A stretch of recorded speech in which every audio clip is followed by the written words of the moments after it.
Hello everybody, welcome to Alice vlog. उम्मीद है कि आप सब लोग खैरियत से होंगे। आज हम लोग नाश्ते के फौरी बाद ही निकल पड़े अयूब स्टेडियम की तरफ, जहाँ मुझे बैडमिंटन के लिए कोचिंग क्लास ज्वाइन करनी थी। लो जी, इतनी ही देर में हम लोग पहुंच गए अयूब स्टेडियम। अयूब स्टेडियम काफ़ी बड़ा और शानदार था। अभी मजा आएगा ना भिड़ो। अयूब स्टेडियम पहुंचते ही मुझे अपनी अकेडमी ढूंढने में काफ़ी दुश्वारी पेश आ रही थी।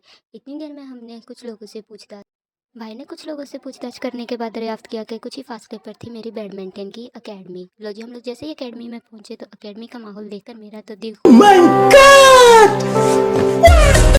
फाइनली हमें बैडमिंटन की कोचिंग क्लास मिल चुकी थी और इस वक्त मेरा दिल खुशी के मारे बाग बाग हो रहा था।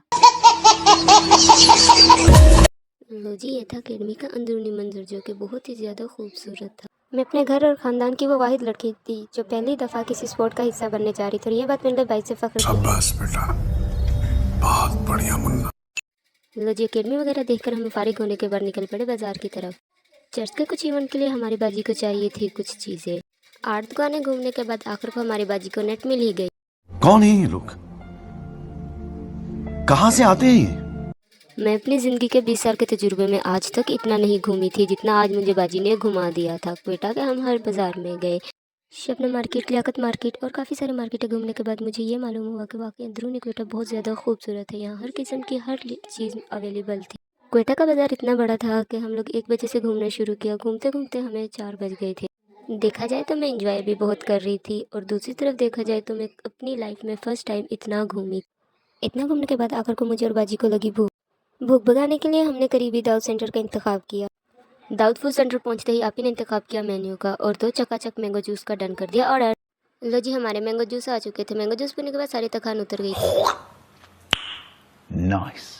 थकान अपनी जगह, भूख अपनी जगह। मैंने मेन्यू उठाया और अपने लिए ऑर्डर दिया बिरयानी का, और बाजी के लिए ऑर्डर दिया फ्राइज़ का।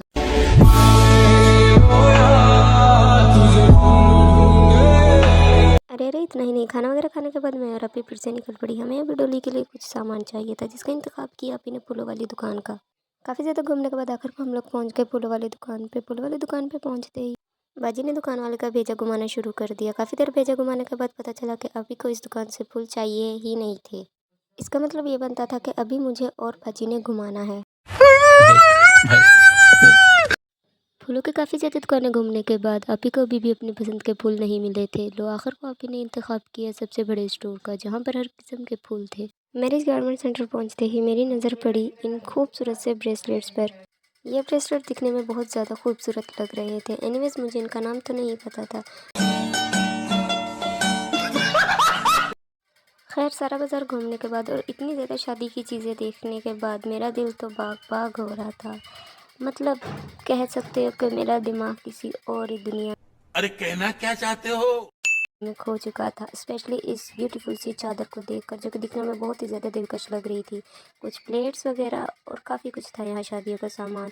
खैर, दुकान में तो वाकई में शादी वाली हर एक चीज़ बहुत ही ज़्यादा खूबसूरत थी। मुख्तलिफ़ किस्म की टोकरियाँ और फ्लावर्स वगैरह देखकर दिल कुछ और ही पैगाम दे रहा था। तू समझा? हाँ। नहीं, तू समझा नहीं।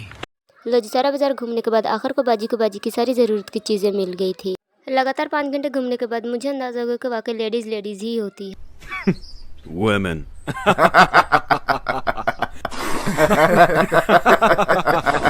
हमारे मिनी व्लॉग का इख्तिताम होता है क्वेटा के खूबसूरत से बाजार से। उम्मीद है आप सबको हमारा मिनी व्लॉग पसंद आएगा। तब तक के लिए अपना बहुत ज़्यादा ख्याल रखिएगा। मिलते हैं नेक्स्ट व्लॉग में। Bye bye. और अगर तुम लोग नए हो तो सब्सक्राइब करो, वो जो लाल वाला बटन है उस पर फूट फेंक के मारो या फिर मोमबत्ती, मुझे नहीं पता, बस क्लिक हो जाना चाहिए।